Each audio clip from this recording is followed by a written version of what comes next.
नमस्कार साथियों, मैं हूं जितेंद्र कुमार और आप देख रहे हैं इंडिया पब्लिक न्यूज कटिहार। राजनीतिक परिचर्चा में आज हम आपको बताएंगे बीते दिनों कटिहार जिले के प्राणपुर प्रखंड के सतरामपुर खेल के मैदान में मुकेश साहनी का आगमन हुआ। वे 4 करोड़ की बस पर पहुंचे। लोगों की नज़रें नहीं थकती थी। बस पर जो डिजाइनिंग था लोग देखते ही रहते थे। एक नज़र मुकेश साहनी की तरफ रखते थे तो दूसरी नज़र मुकेश साहनी के बस की तरफ रखते थे।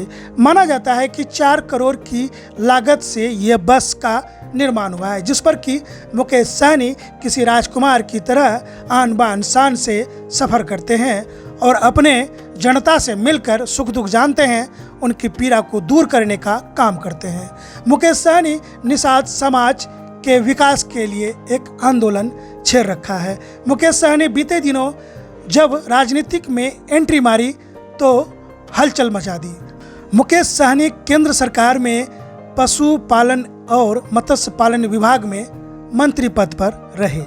मुकेश साहनी बचपन में बम्बई चले गए थे। 8वीं की पढ़ाई करने के बाद जब वे बम्बई पहुंचे, चकाचौंध की नगरी में उन्होंने जब देखा तो इन्होंने सेट डिजाइनर का काम ढूंढ लिया। उनके बाद मुकेश साहनी का सितारा बुलंद हो गया। मुकेश साहनी अरबों खरबों में खेलने लगे। राजनीतिक गलियारे में उन्होंने जब एंट्री मारी तो मुकेश साहनी के बिना किसी का भी सरकार बनना संभव नहीं दिख रहा है। कटिहार में हम लोग पहुंचे हुए हैं। इस कार्यक्रम में उपस्थित हमारे वीआईपी पार्टी के जिला अध्यक्ष प्रकाश सिंह निषाद जी, इस कार्यक्रम में उपस्थित हमारे एनवीएस निषाद विकास संघ के जिला अध्यक्ष भाई किशोर कुमार मंडल जी, इस कार्यक्रम में उपस्थित हमारे मतजीवी सहयोग समिति के मंत्री बलराम मंडल जी, इस कार्यक्रम में उपस्थित पूर्णिया जिला से आए वीआईपी पार्टी के नेता पम भोला जी, इस कार्यक्रम में उपस्थित ललित कुमार विश्वास जी, अनिल कुमार वैद्य जी, इस कार्यक्रम में उपस्थित हमारे विजय कुमार केवट जी जो प्रेजेंट में मुखिया हैं, आलोक चौहान जी मुखिया जी, इस कार्यक्रम में उपस्थित हमारे परारी विधानसभा के वीआईपी पार्टी के कर्मठ नेता उमेश सिंह निषाद जी, तारनी प्रसाद निषाद जी, खंडेन्द्र चौधरी जी, माधव प्रसाद सिंह निषाद जी, इस कार्यक्रम में उपस्थित वीआईपी पार्टी के राष्ट्रीय उपाध्यक्ष सह प्रभारी ब्रह्मदेव चौधरी जी, लखीसराय से यहाँ पे आए प्रभारी वकील बिंद जी, सरपंच साहब भरत केवट जी, शिव नारायण केवट जी, छोटेलाल सिंह निषाद जी, योगेंद्र सिंह निषाद जी, सिद्धू केवट जी, विजय महलदार जी जो वीआईपी पार्टी के जिला अध्यक्ष है, पूर्णिया जिला से आए हैं, चंदन निषाद जी वीआईपी पार्टी के नेता हैं, पूर्णिया से आए हैं, अभिषेक जी, इस कार्यक्रम में उपस्थित रानी देवी जी, प्रदीप जी, इस कार्यक्रम में उपस्थित रूपा देवी जी, रुपेश कुमार जी आईटी सेल कटिहार से उपस्थित हैं, संजय कुमार निषाद जी वीआईपी पार्टी के नेता प्रदेश नेता आईटी सेल से हैं, विनय सिंह निषाद जी, ब्रह्मदेव केवट जी, मोहम्मद तनवीर आलम जी वीआईपी मीडिया प्रभारी हैं, तफसील आलम जी और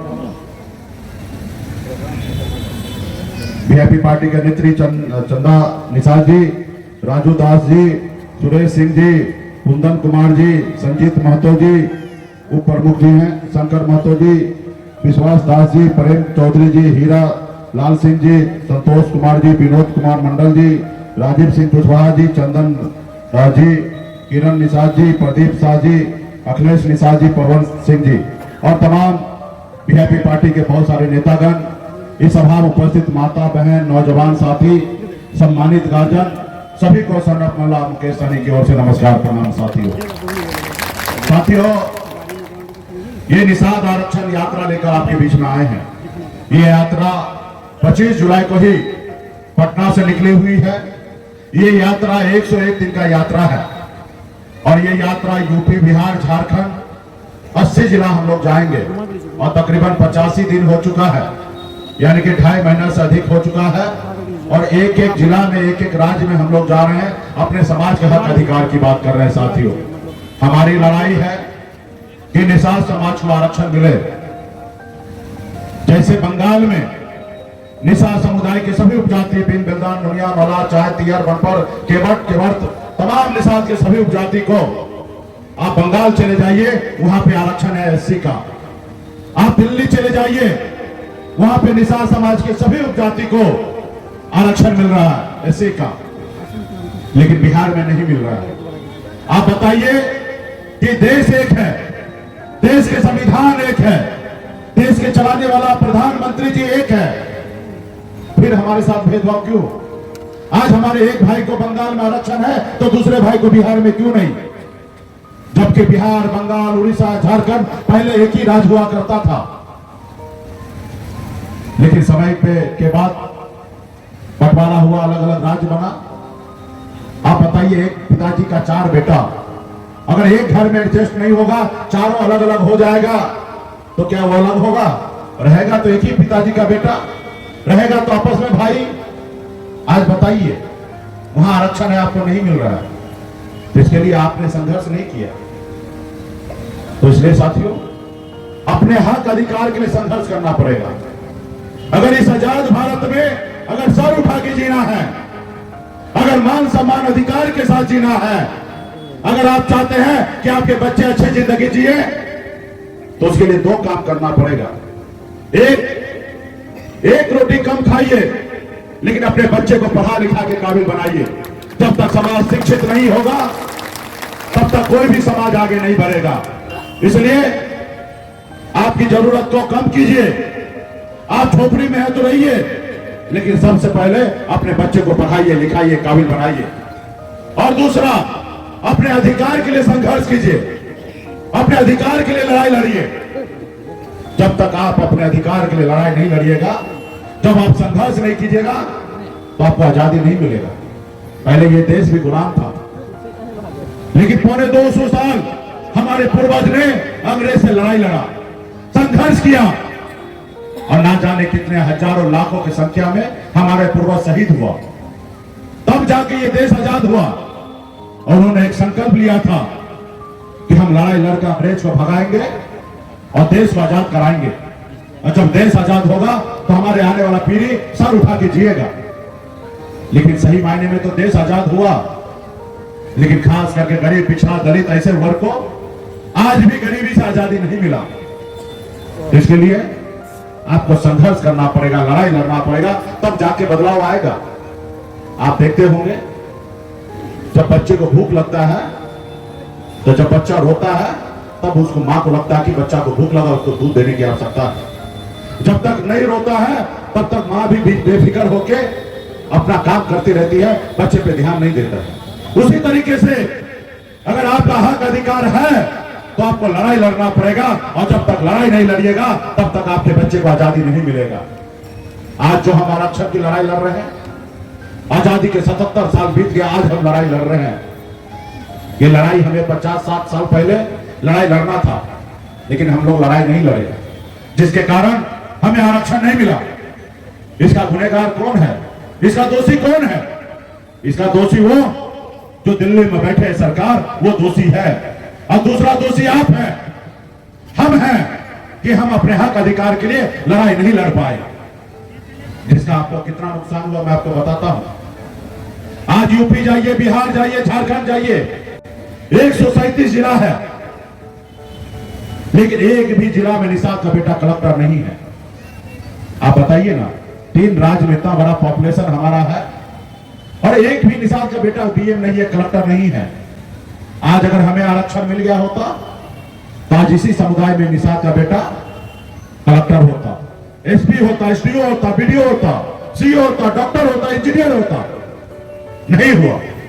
आज आपके बच्चे मछली मारने पर मजबूर है, दूसरे के खेत में काम करने के लिए मजबूर है, अपने घर परिवार को छोड़कर दूसरे प्रदेश में जाके मजदूरी करने के लिए मजबूर है। क्या उसका अधिकार नहीं है सर उठा के जीने का? उसका भी अधिकार है सर उठा के जीने का, लेकिन उसके लिए कौन लड़ेगा? इसके लिए तो आप ही को लड़ना पड़ेगा। अपने बच्चे का बेहतर भविष्य के लिए आप ही को लड़ना पड़ेगा, संघर्ष करना पड़ेगा, लेकिन आप नहीं कर रहे हैं। आजादी से पहले राजा हुआ करता था, के कोख से बच्चा जन्म लेता था वही राजा बनता था, यानी कि राजा के घर में बच्चा जन्म ले वही राजा बनता था। लेकिन आजादी के बाद बाबा साहब भीमराव अंबेडकर ने हमें एक संविधान बना के दिया, हमें एक लोकतंत्र दिया, और उन्होंने कहा कि अब राजा का बेटा राजा नहीं बनेगा, अब इस देश का राजा वही बनेगा जिसके पास वोट होगा, चाहे वो गरीब मजदूर का पास हो वोट या निसाब मल्ला के पास वोट हो, जिसके पास वोट होगा वही राज्य का मुख्यमंत्री और देश का प्रधानमंत्री बनेगा।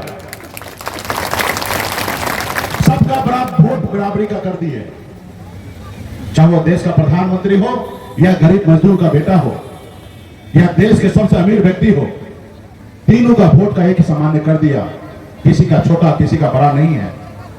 और ये वोट का ताकत आपको दिया, लेकिन अपने वोट को ताकत को आपने पहचाना नहीं, ताकत को एहसास नहीं कर पाया, और जिसका कारण आज आप गरीबी के जंजीरों में बंधे हुए हैं। और जो लोग अपने वोट को ताकत को समझा, वो अपना समाज और अपने लोगों को आगे बढ़ाया, अपने नाम को रोशन किया। जैसे हमारे आदरणीय लालू प्रसाद यादव जी, उत्तर प्रदेश में मुलायम सिंह यादव जी, बहन मायावती जी, हमारे स्वर्गीय रामविलास पासवान जी, ये लोग कोई अमीर घर में जन्म नहीं लिए, ये लोग भी साधारण गरीब घर में ही जन्म लिए, लेकिन संघर्ष किए, लड़ाई लड़े, अपने वोट को ताकत को समझे। जब लालू प्रसाद यादव जी अपने वोट को ताकत, आज मैं आपके हक अधिकार के लिए लड़ाई लड़ता हूं। क्यों? मैं निषाद का बेटा हूं, इसलिए निषाद कुल में जन्म लिया, इसलिए लड़ाई लड़ रहा हूं। अगर मैं ब्राह्मण कुल में जन्म लेता, भूमियार के घर में जन्म लेता, ब्राह्मण के घर में जन्म लेता, तो क्या आपके लिए लड़ाई लड़ता? नहीं लड़ाई लड़ता। आज अगर मैं लड़ाई लड़ रहा हूं इसलिए क्योंकि मैं निषाद कुल में जन्म लिया, इसलिए लड़ाई लड़ता हूं। साथियों, लोग कहते हैं किसानी जी आप राज के इतना बड़ा नेता हैं, आप एक जात की बात करते हैं। हम कहते हैं नहीं, हम एक जात की बात नहीं करते हैं। ये निषाद समाज मेरे लिए कोई जात नहीं है, ये मेरा परिवार है। मैं अपने परिवार की बात करता हूं। अब परिवार की बात करना कोई गुनाह नहीं है। अगर गुनाह है तो ऐसे हजारों बार गुनाह करने के लिए तैयार हूं। इसलिए साथियों लड़ाई लड़ना पड़ेगा, क्योंकि कुछ लोग नहीं चाहता है कि निषाद का बेटा सर उठा के जिए। वो चाहता है कि आज तक आजादी से लेकर आज तक आप गुलाम हैं और आने वाला 100 साल तक आप गुलाम रहे। वो नहीं चाहता कि आपका बेटा अपने पैर पे खड़ा हो। आपने देखा ना, आजाद भारत में 77 साल में पहली बार संघर्ष करके एक निषाद का बेटा ने 4 विधायक बनाया, लेकिन दुश्मन आपका कितना मजबूत है, समझदार है, आपका विधायक को खरीद लिया, आपको सरकार से बाहर कर दिया, जो सरकार आपने बनाया था। इसलिए वो देखा कि ये निषाद समाज सोया हुआ शेर है। मुकेश सहनी अगर यूं ही काम करते रहा, आज 4 बनाया, कल 40 बनाएगा, एक समय आएगा 125 बनाएगा और अपने दम पर बिहार में सरकार बना लेगा। अगर इस समाज को गुलाम बनाना है तो पहले मुकेश सहनी को आवाज को बंद करना पड़ेगा, और जब मुकेश सहनी का आवाज बंद होगा तो समाज ऑटोमेटिक गुलामी करने लगेगा। और वो षड्यंत्र के तहत हमारे विधायक को खरीद के हमें सरकार से बाहर करके रोड पे ला दिया। लेकिन उनको ये नहीं पता है, जिसको चाहने वाला लाखों निषाद का बेटा हो, उसको दुनिया का कोई ताकत नहीं है कि झुका सकता है, घबरा सकता है। आज मजबूती से मैं 10 साल से संघर्ष कर रहा हूं। अभी देख लिया मुकेश सहनी को कमजोर नहीं कर सकता है। आज 85 दिन हुआ संकल्प यात्रा यूपी बिहार झारखंड में घूम रहा हूं, और आज वो दिल्ली वाला मानने लगा कि मुकेश सहनी से बगैर दोस्ती किए हुए नैया पार नहीं होगा। और आज वो झुके, कहते हैं सहनी जी हमसे गलती हुआ, हमको माफ कीजिए, हमारे साथ आ जाइए और अगला 2025 का मुख्यमंत्री बन जाइएगा, आप हमारे साथ आ जाइए।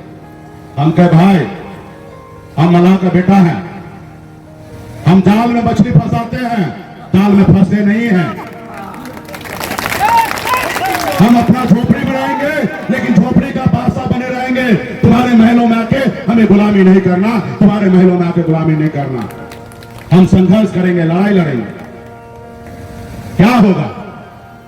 लड़ने वाला को 2 ही परिणाम आता है, हार या जीत। घर में सोने वाले का एक ही परिणाम आता है, हार। और जब हम मैदान में रहेंगे तो कभी हारेंगे, कभी उठेंगे, फिर गिरेंगे, फिर उठेंगे, और एक न एक दिन हम जीत करेंगे और जीतेंगे। और तब हमारा आने वाला समय, हमारा जो पीढ़ी है, उस चेहरा सर उठा के जिएगा। साथियों, इसके लिए संघर्ष करना पड़ेगा। जैसे हमारे पूर्वज ने किया, पौने 2 साल संघर्ष किया, पौने 200 साल 9-10 पीढ़ी संघर्ष किया, उसके बाद आजादी मिला। अगर उसी तरीके से हम लोग अगर 10-20 साल तक अगर संघर्ष करते रहे तो निश्चित तौर पे हमें भी आजादी मिलेगा, हमें भी आरक्षण मिलेगा और हमारा भाई भी डॉक्टर बनेगा, हमारे बच्चे भी डॉक्टर इंजीनियर बनेगा। इसलिए साथियों, उसके हक अधिकार के लिए आप ही को लड़ना पड़ेगा, कोई और नहीं आएगा। तो क्या आप लोग लड़ाई लड़ने के लिए तैयार हैं?